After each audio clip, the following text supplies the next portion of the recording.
Encombrez-vous d'histoire et de mémoire dans la galerie de votre centre Leclerc d'Alençon. L'exposition de la Victoire. Jusqu'au 14 mai, une exposition unique avec des véhicules d'époque militaires et civils. Une expo de photos et de panneaux illustratifs rendant hommage aux fusiliers marins et commandos. Mais aussi un musée et studio télé. Un rendez-vous unique avec la Marine nationale et de l'armée de terre et leurs cellules de recrutement dans la galerie de votre centre Leclerc d'Alençon à Arcenay. Ce mercredi 11 mai à 17h, spectacle théâtral sur les champs de la Résistance. Leclerc. Voilà, et nous y sommes en plein cœur de cette expo de la Victoire depuis lundi, et avec aujourd'hui une journée particulière puisque c'est l'inauguration officielle.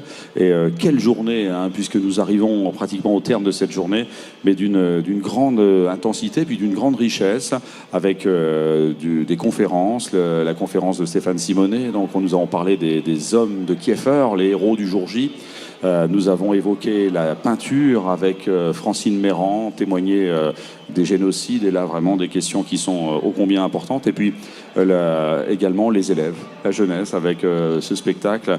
Et j'ai le plaisir, et nous avons tous ici le plaisir et l'immense honneur d'accueillir Laurent de Gaulle. Alors, ici, dans un lieu qui est dédié à la victoire de 1945, à quelques jours de l'anniversaire, d'ailleurs, du 71e anniversaire de cette victoire, et puis dans une ville comme Alençon, qui a été libérée par un des plus grands gaullistes et un des Français libres les plus purs qu'il ait pu exister, c'est-à-dire le général Leclerc, eh bien, inviter Laurent de Gaulle, c'est un symbole. Alors bonjour, bienvenue Laurent de Gaulle, et puis d'abord te demander de te présenter, parce que je pense que peu de gens savent qui tu es. Bonjour et merci de ton accueil. Je suis très heureux d'être ici. Je suis donc un petit-fils de Jacques de Gaulle, qui était un frère cadet du général. Voilà. Et j'ai l'avantage d'avoir, dans mes études, fait des études d'histoire, et du coup d'avoir plongé en fait plus que d'autres dans ma famille, dans cette épopée gaulienne, et d'avoir creusé un peu le sujet, ce qui fait que j'ai le plaisir d'être avec vous aujourd'hui, à cause du petit livre, voilà. Mais sinon, je suis marié, j'ai 4 enfants, et je développe maintenant une activité de maison d'hôte, avec une connotation touristique, mais aussi culturelle, dans le Vexin français, voilà. Voilà, donc un parcours donc qui est peut-être un peu atypique par rapport au reste de la famille, ou par rapport à... Non, il y a une grande diversité. Il y a une grande diversité. Comme toutes les familles. Je sais que tu as été photographe également. Je suis photographe. Oui. Je continue mon activité de photographie. Mais voilà, je suis attaché à cette maison qui vient du côté maternel, et que je voudrais faire vivre. En même temps, comme je suis élu local aussi, je veux avoir une activité qui développe un peu l'économie locale. Alors un petit peu comme on pourrait le demander à un fils ou un petit-fils ou un neveu du général Leclerc, mais porter le nom de Gaulle, évidemment. Rapidement, j'imagine que dans la jeunesse ou dans l'adolescence, on a le sentiment que quelque chose est différent. Oui, plus que le sentiment même. On a la certitude que les choses sont différentes, et en même temps, il faut être soi-même. Voilà, donc il faut à la fois apprendre à connaître ce nom et ce qu'il évoque pour les autres, et puis à le porter, et puis à être soi-même et se faire un prénom.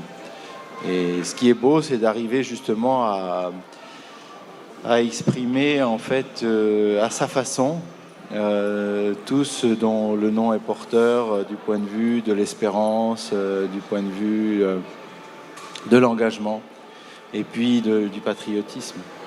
Oui, effectivement, alors à la rencontre de l'histoire finalement, hein, de ce qui a fait, de ce qui a même changé, puisque ce qui caractérise sûrement ces grands hommes, c'est d'avoir quelque part changé le cours de l'histoire, en tout cas d'y avoir pesé énormément.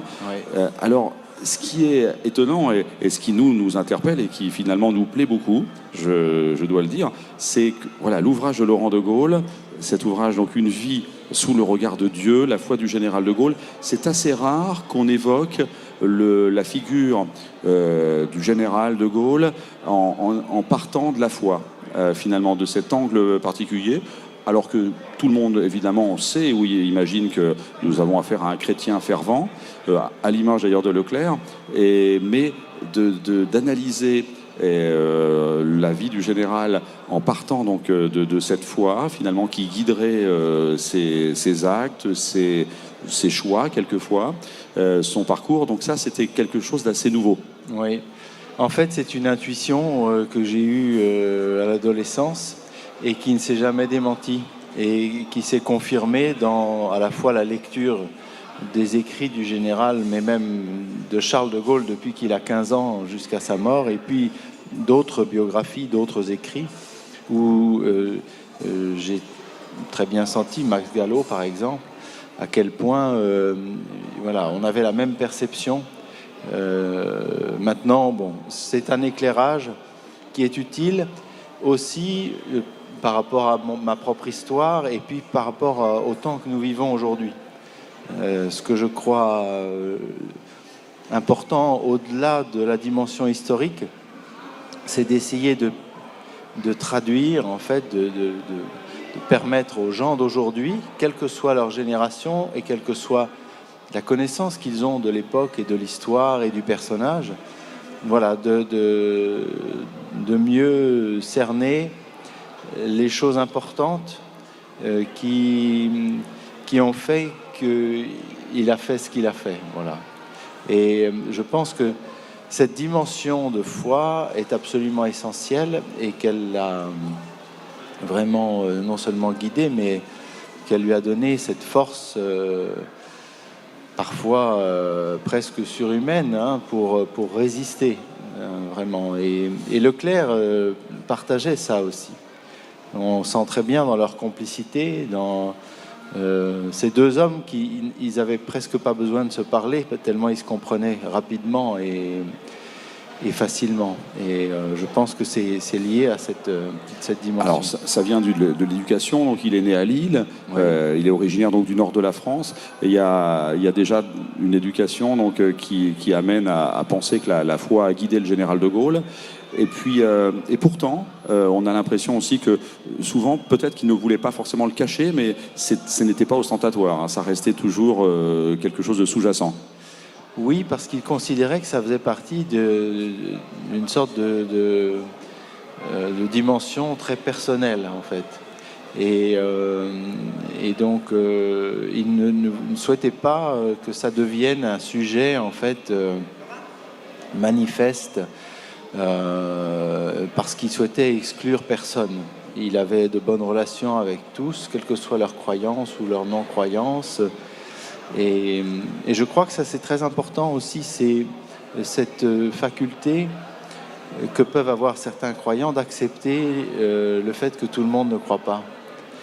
Et alors, il était né à Lille, effectivement, mais les de Gaulle ne sont pas lillois, c'était les Maillot qui étaient lillois, donc du côté de sa mère. Mais c'est vrai qu'il y avait cette dimension forte et ancrée, hein, une sorte d'imprégnation familiale, traditionnelle, culturelle, très ancrée dans le catholicisme. Et en même temps, avec une dimension vraiment d'ouverture aux autres, d'ouverture au monde et d'anti-sectarisme. Hein. Et de foi dans l'homme. Oui. Rapidement, on voit bien qu'au travers des années qui passent, de plus en plus, le général parle de l'homme, finalement, oui. ce qui compte le plus. Oui. Oui, mais cette dimension de l'homme, c'est l'homme tel que Dieu l'a créé, finalement. Et donc, c'est, comme le disaient tout à l'heure les enfants du spectacle, c'est nos frères, nos voisins, nos voisines, nos sœurs. C'est quelque chose qui fait que on se sait humain et que du coup on est capable de choisir le bon, la vie, le beau, contrairement aux tendances qui pourraient nous attirer vers le contraire. Alors comme nous sommes ici donc, dans une exposition qui évoque la France libre, c'est-à-dire la période 40-45, eh bien cette période elle est vraiment incroyable parce que cet homme donc avec son éducation, avec sa foi, devient en 1940 un rebelle, ouais. Finalement.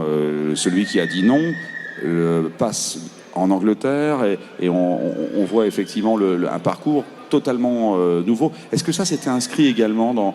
Est-ce qu'on peut l'expliquer aussi par sa foi ou parce que c'est là vraiment on a pour le coup un comportement qui est totalement hors norme. Alors, au risque de vous surprendre, moi je dirais qu'il est le contraire du rebelle. Il est celui qui maintient la France dans l'Alliance, il est celui qui tient les engagements de la France contre ceux qui ont dévié en fait le pouvoir pour le tourner en oppression. Et donc effectivement, si vous prenez le catéchisme de l'Église catholique, quand le pouvoir dérive en oppression, il faut le combattre. C'est écrit textuellement. Et parce qu'effectivement, ça s'oppose à la liberté. Et que sa dimension de la liberté, c'est une dimension d'honneur, en fait. Et dans son discours, il y a des appels à la paix, à l'unité, mais c'est d'abord l'honneur qu'il met en avant. L'honneur, l'indépendance, l'unité, et puis le respect des engagements. Et donc, effectivement, il apparaît comme rebelle, et il est condamné comme tel par un régime qui, certes, dispose des pleins pouvoirs, mais en abuse finalement, notamment du point de vue des engagements internationaux, alors que lui ne fait que garantir en fait les engagements de la France et donc faire perdurer la République et défendre des valeurs dans la guerre voilà.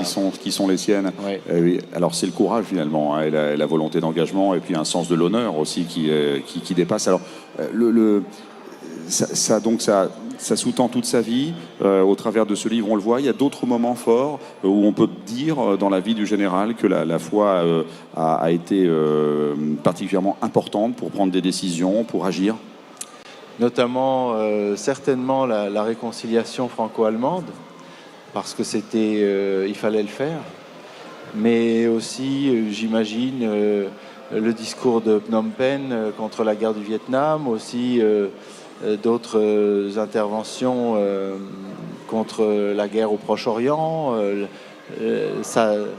son appel au désarmement, y compris nucléaire, et avec un engagement très précis de la France pour proposer aux autres États de s'engager en faveur du développement, de la coopération, de l'amitié entre les peuples, et non plus en faveur de la course aux armements qui prennent tous les budgets. Donc on peut le voir, alors on ne va pas dévoiler tout le livre, mais donc les lecteurs qui voudront bien le lire pourront découvrir. Donc c'est au travers donc un livre qui a été réalisé, écrit avec justement les discours, les textes, tout ce que le général de Gaulle donc a produit, et c'est au travers de ces productions que tu as donc finalement fait cette recherche et puis cette thèse de voir la vie du général de Gaulle donc sous ce regard. Mais j'ai voulu en fait proposer aux gens d'aujourd'hui, que ce soit ma génération ou plus jeune ou plus âgée, une plongée dans l'œuvre du général en tant qu'homme en fait, depuis qu'il a 15 ans jusqu'à sa mort, et à travers ses écrits de comprendre que en fait c'était un homme qui avait une dimension religieuse extrêmement profonde et une dimension de foi en fait. Voilà. Et ça me paraît utile pour aujourd'hui, surtout au moment où on parle autant des religions, etc., de voir à quel point cet ancrage personnel lui donnait une ouverture énorme et une compréhension et un respect de tous. Alors le général de Gaulle, c'est aussi un homme qui avait donc une grande culture historique, qui avait donc également cette volonté de voir toujours la France sous le signe de la grandeur. Ouais. Alors ça, c'est également une constante, c'est assez incroyable, et ça pourrait paraître simple, et pourtant c'est ce qui a fait le personnage, et c'est ce qui a fait aussi son caractère unique, malheureusement. Parce qu'au même titre qu'il sait quelle est sa vocation, il sait quelle est la vocation de la France. Il est relié dans l'histoire, dans le présent et dans le futur à une idée de la France qu'il se fait depuis toujours, mais qu'il se fait non pas comme ça sans raison, mais fondée sur une dimension historique. Il avait la coutume de poser 3 questions aux Français. D'où venons-nous, où en sommes-nous et où allons-nous? Eh bien, il suffirait qu'un homme politique aujourd'hui pose ces 3 questions et tente d'y répondre, de proposer ces réponses aux Français pour qu'ils obtiennent tout de suite l'adhésion. Parce qu'en fait, ça resitue d'un seul coup. Le fait d'avoir des racines, ça permet de se poser dans le présent et de se projeter dans un avenir possible. Parce qu'en fait, l'avenir n'est possible qu'à condition de savoir d'où on vient. Et c'est vrai que ça, c'est extrêmement important et que cette dimension que je souligne aussi dans le livre, c'est sa vision de la France, c'est une vision d'une France éternelle. C'est-à-dire que c'est aussi bien la France de la Révolution que celle des rois de France. C'est une France qui assimile tout et qui apaise en fait son histoire pour construire à la fois le roman national, mais aussi construire une unité qui permet d'envisager un avenir différent, quelle que soit la situation. Même au plus profond du gouffre, on peut croire à l'espérance parce qu'on sait d'où on vient et qu'on peut du coup imaginer où on peut aller ensemble. Alors ce message, il est toujours d'actualité, il est toujours très moderne finalement. Hein. C'est un peu le message de la France libre aussi, ça c'est de croire qu'une situation n'est jamais désespérée. Ouais. Ça c'est important. Alors c'est aussi ce qui nous plaît beaucoup dans ce livre-là. Et puis peut-être que c'est ce regard qu'il faut avoir sur beaucoup de grands hommes en fait. Mais absolument, et puis aussi sur le monde. Parce que en fait, la vocation de la France, c'est une vocation à rayonner pour participer au concert du monde. En fait, la vision de Gaulle du monde, c'était que chacun apporte quelque chose de singulier. Et donc, qu'il ne faut pas gommer les nations, mais au contraire, proposer d'animer les nations d'un même élan, d'une même flamme. Mais que chaque nation va concourir, en fait, à la beauté, à la grandeur du monde. Et qu'effectivement, la singularité de la France, la vocation de la France, c'est d'avoir un rayonnement particulier, c'est de défendre les droits de l'homme, c'est de proposer une coopération, une vision juste de l'humanité et de le défendre partout dans le monde. Alors ça, c'est pour évidemment le général de Gaulle. Et alors, on va revenir à peut-être quelque chose un peu plus personnel. Dans ton parcours, dans ta vie, est-ce que ces éléments, cette connaissance, cette histoire, cette mémoire, cet héritage, a sûrement aussi beaucoup guidé ton parcours? Oui, bien sûr, oui, beaucoup. Beaucoup dans mon engagement personnel, à la fois comme citoyen et puis, je dirais, comme être humain, tout simplement. Mais aussi, effectivement, dans ma carrière professionnelle, dans mon regard sur le monde et sur les autres. Bon, j'ai été 8 ans diplomate, j'ai donc du coup participé au rayonnement culturel et artistique de la France. Et puis, j'essaye toujours de défendre, comment dirais-je, cette valeur de l'unité. Aussi bien d'ailleurs pour chacun d'entre nous que pour la société française. C'est-à-dire qu'en fait, il faut considérer que l'homme est un, corps, esprit et âme. Et que donc, quoi que ce soit qui affecte une de ces dimensions affecte les autres. Et du coup, en fait, quand on blesse une personne, par exemple, on va blesser en fait le reste de la société. Parce qu'une personne blessée, une personne affectée va fragiliser la société davantage.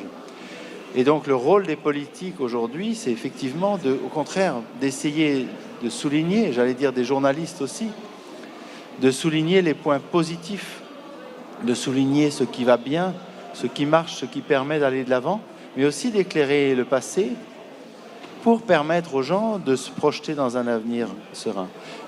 Dans mon cas, je suis passé par des phases extrêmement difficiles, de chômage, recherche d'emploi, toutes sortes de phases que beaucoup de gens connaissent aujourd'hui en France. Et je crois que ce qui m'a permis de m'en sortir, c'est cette conviction qu'au fond, il y a une dimension d'amour au fond de chacun d'entre nous. Et que cette dimension-là, elle refait les forces de l'homme constamment. Voilà. Et je pense que c'est cette dimension qui portait aussi tous ceux qui se sont engagés, qui sont partis, qui ont dit à 19 ans, je suis prêt à mourir demain s'il le faut. Hein, c'est magnifique, c'est exceptionnel. Absolument, c'est un peu le moteur finalement de toute l'humanité. Ouais. Il peut être important aujourd'hui d'ailleurs de recentrer un peu les choses par rapport à tout ce qu'on vit dans une société un peu d'immédiateté ou d'un petit peu plus artificielle évidemment que ce qu'on pourrait attendre. Oui. Le message est important, le message est donné effectivement, et donc cet ouvrage, Une vie sous le regard de Dieu, pour le général de Gaulle, écrit par Laurent de Gaulle. Alors quand nous sommes en présence des anciens ou d'anciens ministres ou de personnes qui ont connu le général de Gaulle, on est frappé par l'empreinte qu'il a laissée. Oui. Hein, je l'ai mesuré de nombreuses fois.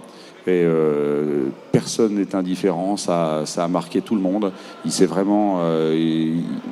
Il y a vraiment quelque chose d'exceptionnel dans l'impact qu'il a laissé, peut-être des deux côtés finalement, hein, même pour ceux qui le combattaient en tout cas, ou ceux qui l'admiraient. Mais voilà, c'est vraiment alors, certains des anciens disent qu'un personnage comme lui, on en a malheureusement que tous les siècles ou que tous les 2 siècles. Alors, on va même jusque-là. Alors, souhaitons en tout cas qu'il y en aura un peu plus. C'est en tout cas ce qui serait important aujourd'hui de souhaiter à notre pays et même à d'autres. Mais en tout cas, nous avons l'honneur ici à Alençon d'être derrière et d'avoir mis sur nos affiches, en tout cas sur l'ensemble de nos travaux, la figure du général de Gaulle. Ça nous paraissait très important et peut-être plus que jamais de ne pas l'oublier. Oui, mais c'est sûr que cette dimension personnelle, elle existe, mais on la voit aussi quand on regarde les films, les photos, les voyages du général, quelles que soient les époques, le courant passait en fait. Hein. Il arrivait à passer le courant, à franchir en fait la distance. Malgré sa stature imposante, il était proche et les gens le sentaient proche d'eux. Et ça, je crois que c'est surtout lié au fait qu'il avait, au plus profond de lui-même, un respect extrême pour tout être humain, quel que soit son âge, quelle que soit sa qualité, un vrai profond respect qui fait que du coup, les gens le sentaient en fait. Et de la même manière, il travaillait, il préparait ses voyages. Quand il s'exprimait, il ne disait pas des phrases creuses. C'était toujours, ça avait du sens. Il avait des propositions à faire. On pouvait ne pas être d'accord, mais au moins, voilà, il avait fait sa part. Et ça, c'est plus important que tout, en fait. C'est la base du respect. Aujourd'hui, beaucoup sont victimes des publicitaires. En fait. Donc on leur dit, il faut que vous soyez vert, il faut que vous soyez rouge, il faut que vous soyez gris. Et ils se contentent de ça. Et bien évidemment, on passe à côté. On s'en désintéresse. Et voilà, cette dimension de foi qui fait qu'il était ancré en quelque chose de plus profond qui le dépassait. Vous savez, ce discours à l'Hôtel de Ville de Paris et à la Libération de Paris, 25 août 1944, quand il dit Paris brisé, Paris martyrisé. Avant ça, il dit une chose très importante et il s'adresse à tous les gens qui sont autour de lui. Et il leur dit, nous vivons là des minutes qui dépassent chacune de nos pauvres vies. Oui. Eh bien, cette dimension, en fait, il était parmi les autres, tout simplement. Et donc ça, c'est une proximité qu'on ne peut pas inventer. Ou bien on est comme ça, ou bien on se croit au-dessus et on est le jouet des publicitaires. Et du coup, effectivement, le courant ne passe pas. Cette exigence envers lui-même également. Oui. Hein, Mais je crois que c'est important dans le lieu dans lequel nous sommes de se rendre compte que ça fait toute la différence. Un commerçant, il va savoir ça tout de suite. Absolument, ouais.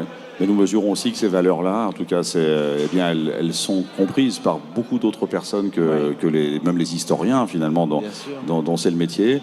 Mais la preuve, puisque faire de l'histoire dans une galerie marchande, c'est possible, dans le sens que nous le faisons aujourd'hui, c'est-à-dire en étant, à l'image d'ailleurs, hein, très souvent nous sommes guidés aussi par ce message, en étant en ayant une exigence de qualité. Alors il faut élever le débat, souvent, hein, c'est ce que disent les proches du général de Gaulle, se dire toujours que voilà, on peut sortir par le haut et ça c'est une exigence très important, ça nous guide également beaucoup. On a beaucoup apprécié, j'ai beaucoup apprécié ce livre et c'est pourquoi je tenais à ce qu'on en parle et que nos amis à Alençon le connaissent également et puis puissent eh bien, eux aussi eh bien, être conscients de cet aspect du général de Gaulle. C'est très important. Alors, pour terminer, nous sommes ici dans l'exposition avec du matériel, des tableaux, des objets. Donc, tout ça, c'est important. Même en 2016, le temps passe et on s'aperçoit quand même qu'il est toujours important de regarder, de transmettre et puis de se situer dans l'actualité quand même. C'est fondamental. En fait, la valeur du témoignage, rien ne la remplace. Et donc les objets, ils parlent des gens qui les ont possédés, ils parlent des histoires qu'ils ont vécues. Et puis c'est très très important d'arriver à passer justement en direct. Moi je crois à la rencontre. Et je crois qu'une rencontre peut changer beaucoup de choses. Et quel que soit son âge, quelle que soit sa condition, au détour on va faire ses courses et on rencontre quelque chose, quelqu'un, un artiste, des artistes, des auteurs à travers leurs livres, des héros à travers leurs objets. Et ça, c'est magnifique. Et ça, c'est exceptionnel d'arriver à rassembler comme ça pour le tout venant, en fait, des pièces qui parlent de notre passé, qui parlent de notre liberté aussi. Oui, c'est une grande richesse finalement hein, que ces journées avec beaucoup de diversité. C'est un petit peu ce que nous souhaitions faire. Et aujourd'hui, ça a été effectivement une journée très diverse hein, par sa composition et puis la succession des séquences et des animations. La France libre. On est ici évidemment dans un lieu dédié à cette période. Oui. Le général a souvent dit que c'était une des plus belles réussites de sa vie, je crois. Peut-être, je ne connais pas la formule, mais de toute façon, c'est certain que c'était très audacieux de s'engager à une petite poignée, sans le soutien de la plupart des hauts dirigeants, malgré ces demandes. Hein. C'était très très audacieux et pourtant c'était nécessaire. C'était absolument nécessaire, comme l'ont exprimé beaucoup de la résistance intérieure, beaucoup de Français, de façon très active ou de façon moins active.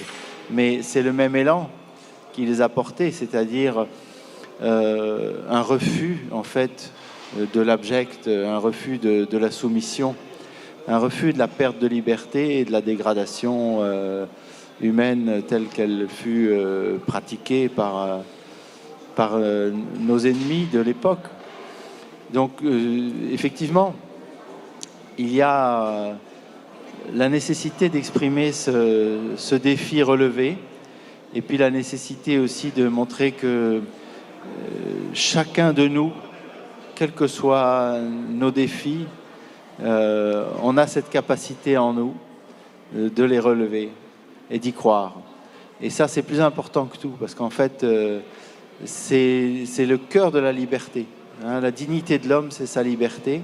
Et je crois que le message du Christ n'est pas différent. Et pour ça, même si De Gaulle séparait bien l'homme d'État du chrétien qu'il était, c'est vrai qu'il y a cette dimension absolument fondamentale de liberté humaine qui fait toute sa dignité et qui fait l'honneur de vivre, comme disait le professeur Debré. Absolument. Alors, avant de terminer cette interview, un mot d'une autre personne de la famille de Geneviève de Gaulle Antonios, dont nous parlons très souvent dans nos travaux avec les jeunes, aujourd'hui toujours, puisque l'actualité avec son entrée au Panthéon a marqué aussi ces dernières années. Dans la famille, il y avait ce lien entre d'abord le général et Geneviève de Gaulle, et je pense que les deux personnages marquent beaucoup la famille. Oui, absolument, bien sûr. L'histoire de Tante Geneviève, c'est l'histoire de beaucoup de résistants. J'allais dire, au même moment que son oncle, elle disait non aussi, et c'était évident pour elle qu'il fallait refuser de céder à l'occupant, et donc voilà, il y avait cette dimension extrêmement forte qui a été commune à beaucoup de membres de la famille, à cette génération-là. J'allais dire, le livre aurait pu être écrit pour elle également. Oui, parce absolument. Que son engagement après-guerre contre la pauvreté, contre la misère, ressemble à ce qu'a fait le général. Avec le père Joseph Wazinski, oui, tout à fait. Et puis elle était aussi profondément chrétienne et très pratiquante, et